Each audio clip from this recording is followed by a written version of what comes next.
Video ini didukung oleh Ashiri Art, kontraktor rancang bangun masjid, arsitektur, dan kaligrafi.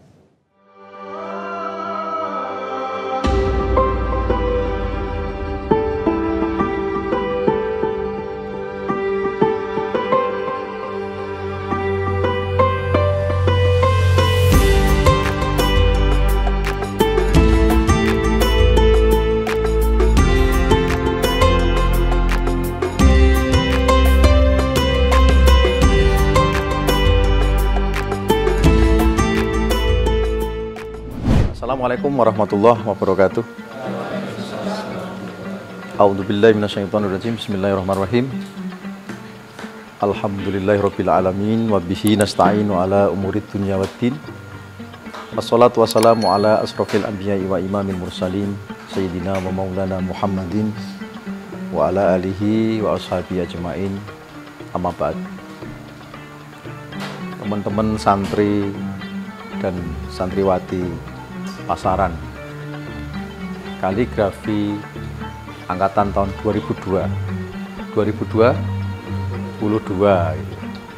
Kalau 2002 berarti Anda belum lahir ya tadi ya.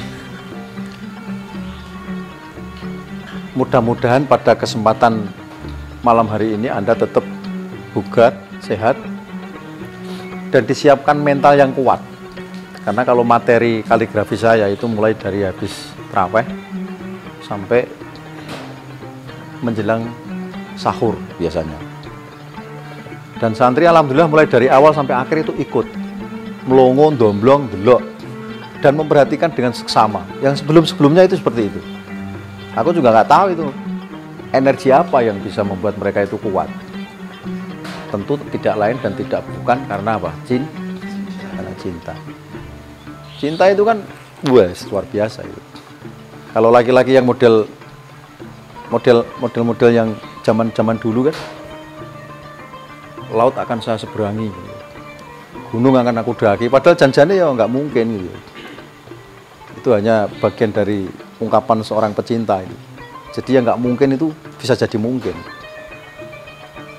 Nggak mungkin kata dokter kalau Anda itu melek mulai habis tarawih sampai jam 2 sampai setengah 3. Mungkin nggak? Nggak mungkin, bisa merusak ginjal, ya nggak? Bisa merusak mata, matamu picek. Loh iya itu.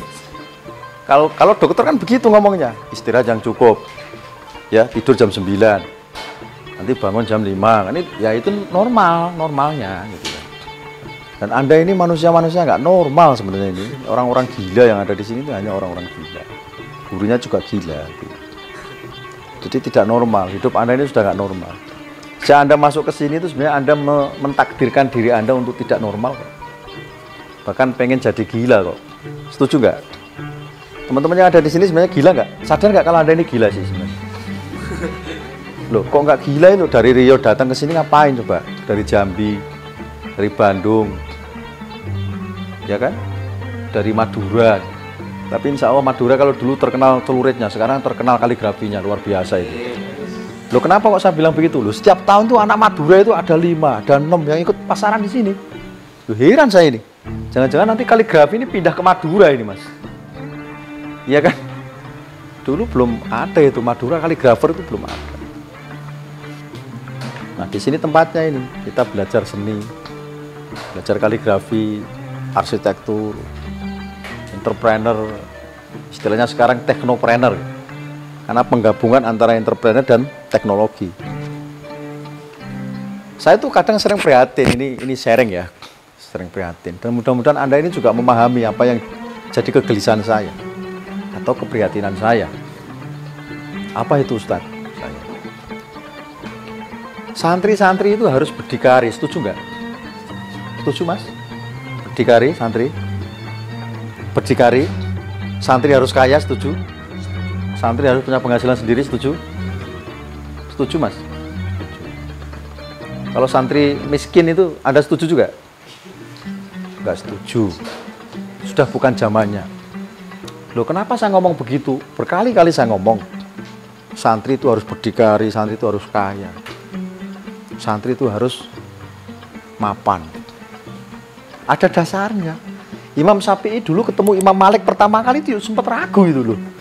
Ini katanya ulama zuhud, ahli fikih, mujtahid, tapi kok kaya gitu loh.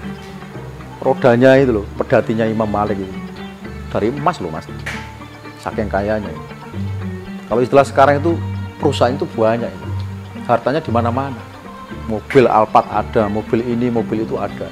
Istilah zaman dulu itu ya pedati, kuda pilihan mas. Harganya kalau sekarang mungkin miliaran. Punya semua itu Imam Malik itu. Sempet fiskal itu istilahnya. Sempet ragu Imam Syafi'i. Ya, tapi ketika dijelaskan sama Imam Malik bahwa seorang santri, seorang ulama, seorang kiai, seorang yang ahli fikih, dia harus betul-betul mumpuni atau berdaya kalau bahasa sekarang. Bahasa kekiniannya kaya. Ya. Kenapa begitu? Nah, logikanya sederhana. Kalau misalnya kekayaan itu jatuh kepada tangan orang yang fasik misalnya.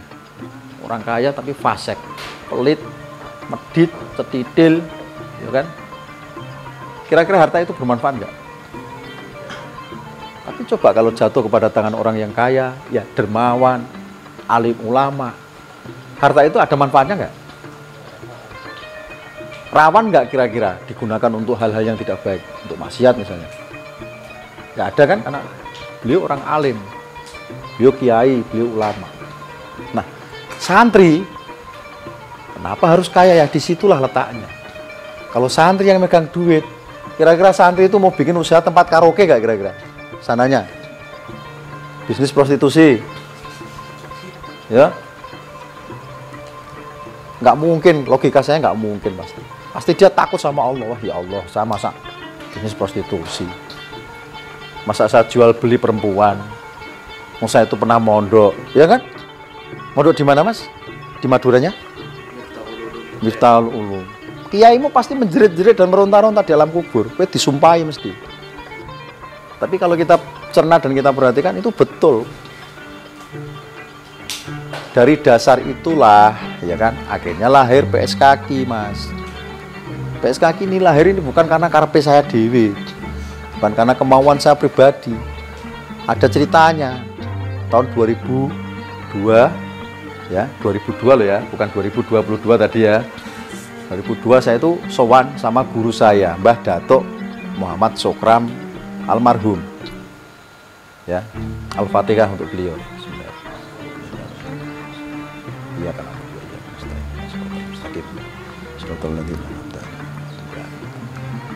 Beliau guru mursyid saya. Ya, salah satu guru mursyid saya, beliau kebetulan sangat dekat sekali dengan Abah Lutfi.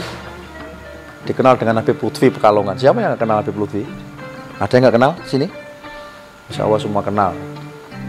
Diajaklah saya sama Mbah Datuk ke Habib Lutfi untuk sowan. Setelah saya bikin kaligrafi di gedung Solawat ABG. ABG itu Angudi Barokai Gusti. Habib Lutfi kalau bikin nama-nama itu unik-unik. Ya, Angudi Barokai Gusti itu artinya apa?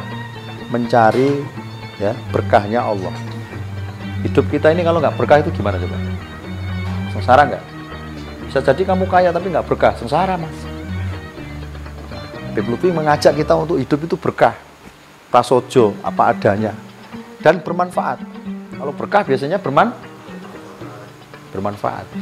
Ziyadatul khair, kalau bahasa kekiniannya, tambah baik, tambah manfaat, itu namanya berkah.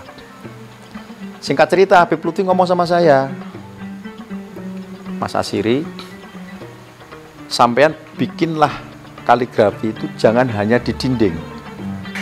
Seperti yang kamu bikin di gedung Solawat ABG cabang Undaan. Ya, cabang Undaan Lor Gang 19. Ada yang mungkin tahu? Teman-teman dari Gelagah mungkin tahu.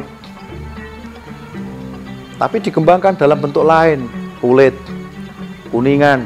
Masih ingat saya yang disebut itu? Kulit, kuningan, tembaga, kayu.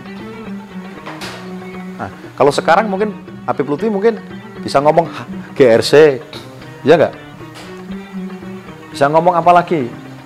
Kanvas, kriya, dan apa saja. Artinya Habib Lutfi memberi penegasan kepada saya, jangan hanya terpaku pada dinding, tapi berbagai media. Sedangkan waktu itu saya belum bikin PS kaki, Mas. Saya baru bikin KUAS waktu itu, Komunitas Seni Kudus. Jadi wadah teman-teman, ya, kegiatan-kegiatan kaligrafi. Pasaran Ramadan itu tahun 2002 saya udah bikin, Mas, jangan salah. 2001 saya sudah bikin karya kaligrafi di masjid-masjid. 2002 saya bikin KUAS. KUAS itu singkatannya Komunitas Seni Kudus.